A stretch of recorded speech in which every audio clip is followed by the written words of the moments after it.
गुरुमुखो, आज का सत्संग बहुत ही महत्वपूर्ण है।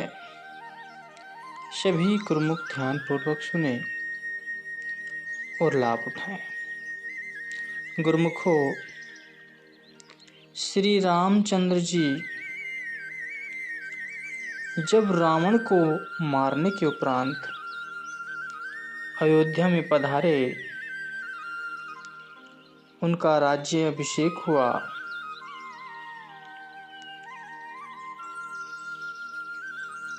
और सब लोग सुखपूर्वक रहने लगे। तब एक दिन श्री भगवान जी ने सोचा कि जिस उद्देश्य के लिए इस संसार में हमारा आना हुआ था, वह उद्देश्य पूरा हुआ।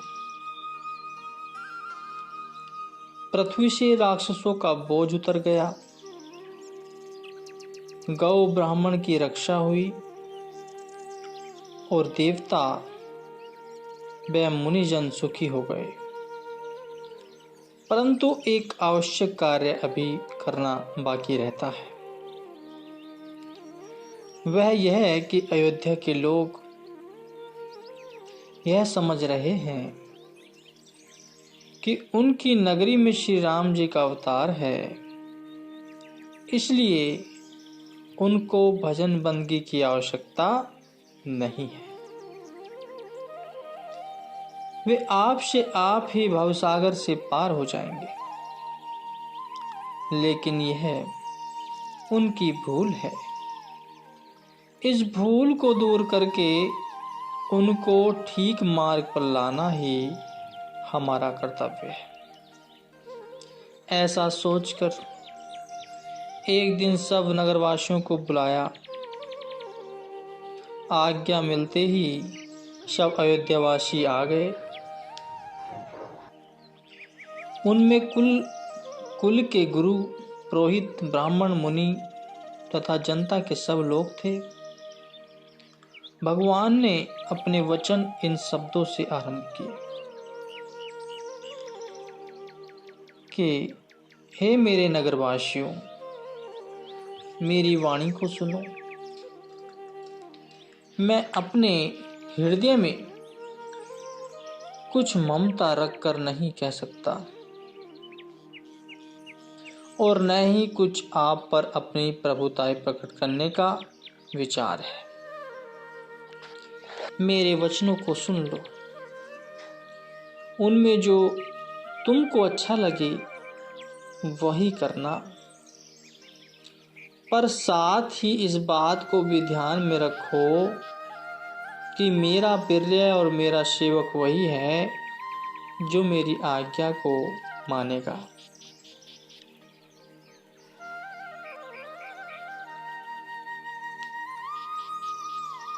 कि ए भाइयों,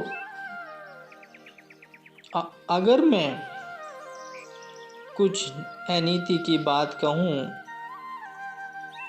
तो बेशक मेरा भय त्याग कर मुझे रोक सकते हो। ये आपको खुली आज्ञा है। आपको जिस निमित्त बुलाया गया है, जिस कार्य के लिए बुलाया गया है, उसमें जो मेरा अभिप्राय है उसको ध्यान देकर सुनो। यह मनुष्य का शरीर अति उत्तम भाग्यों से मिलता है, जो कि देवताओं को भी प्राप्त होना आसान नहीं है, दुर्लभ है। ऐसा सद्ग्रंथ कहते हैं। यह मनुष्य शरीर सब साधनों का घर और मुक्ति का द्वारा है।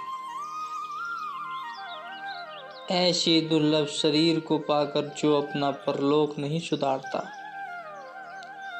वह अंत में दुख पाता है और सिर धुन धुन कर पछताता है तथा काल, कर्म और ईश्वर पर मिथ्या दोष लगाता है। वास्तव में दोष उसका अपना है। काल नाम समय का है। समय पर दोष लगाना कि उसे भजन करने के लिए समय नहीं मिला अथवा कर्मों पर दोष लगाना कि उसके भाग्य में भजन भक्ति नहीं थी, तथा ईश्वर पर दोष देना कि ईश्वर की मौज होती तो वह उसे भजन में लगा देता। ये सब दोष झूठे हैं। इन बातों की परलोक में कोई सुनाई नहीं होगी। अब आगे सुनो कि जो न तरे भव सागर नर समाज अस पाई, सो कृत निंदक मंदमती आत्महन गति जाए। कि हे भाइयों, इस मनुष्य शरीर का फल विषय भोग नहीं है और न ही इसका फल स्वर्ग की प्राप्ति है।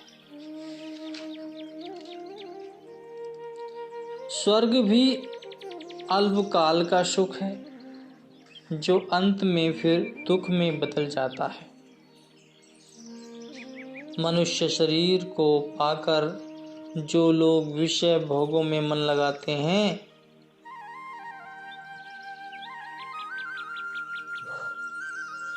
वे मूर्ख हैं।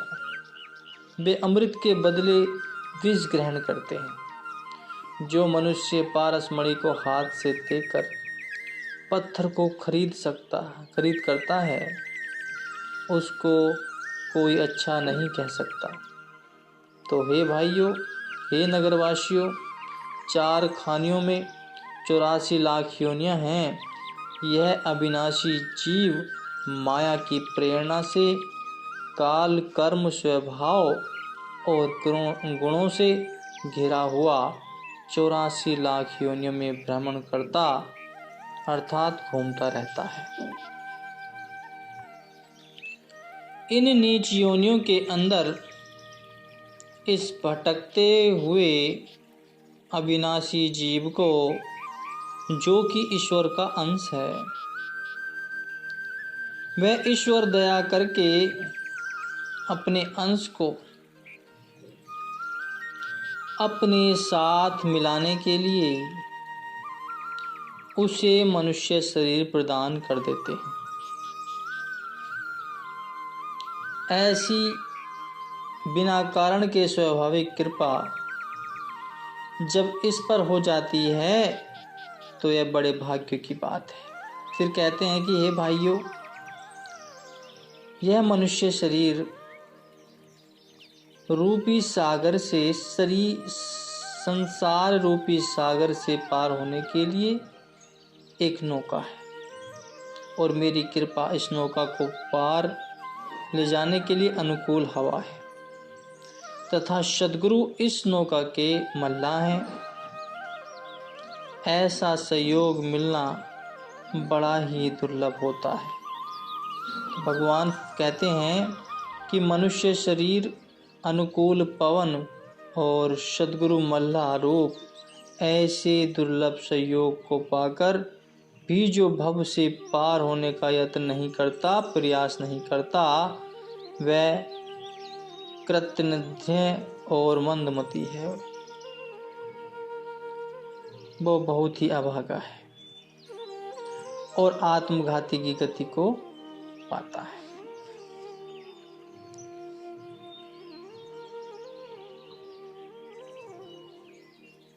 इन वचनों से सिद्ध होता है कि भवसागर से पार करने की जिम्मेवारी ही संत सद्गुरु को कुदरत की तरफ से सौंपी गई है, क्योंकि उन्होंने अपनी कृपा को अनुकूल पवन बताया है और संत सद्गुरु को मल्ला कहा है। अब हर आदमी अपने दिल में खुद विचार कर सकता है कि क्या केवल अनुकूल पवन के आधार पर कोई नौका पर बैठ सकता है? इसका उत्तर मिलेगा कदापि नहीं। वास्तव में हर विचारवान आदमी तभी नौका में बैठने के लिए तैयार हो सकता है जब उस नौका पर मल्लाह मौजूद होगा।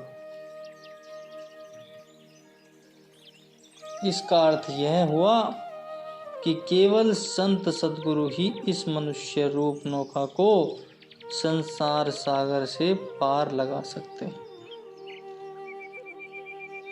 इसके साथ साथ भगवान ने यह भी कहा कि जो मनुष्य ऐसे दुर्लभ संयोग को पाकर भी पार उतरना नहीं चाहता, अर्थात इस सुअवसर से लाभ उठाकर सद्गुरु के वचन के अनुसार भक्ति की कमाई पूरी तरह नहीं करता, वह बड़ा ही भाग्यहीन है। कहा जाता है कि जब चार कृपा इस जीव पर होती हैं तब इसका कल्याण होता है। पहली ईश्वर कृपा, दूसरी संत कृपा, तीसरी गुरु कृपा और चौथी जीव की अपनी कृपा। मनुष्य शरीर का मिल जाना ईश्वर कृपा है।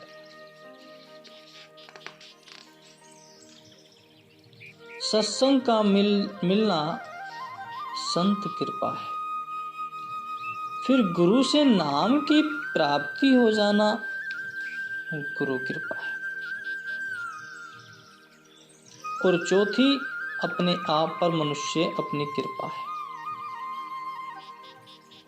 ईश्वर कृपा, संत कृपा, गुरु कृपा, यदि ये तीनों कृपा हो भी जाएं, परंतु जब तक मनुष्य अपने ऊपर आप कृपा नहीं करता, अर्थात संत सद्गुरु के वचन अनुसार भक्ति और परमार्थ में रुचि नहीं देता, तब तक काम का बनना कठिन है। श्री भगवान राम जी के उपदेश से यह दो बातें विचारने योग्य मिलती हैं। पहली यह कि स्वर्ग का सुख भी कोई वास्तविक सुख नहीं है,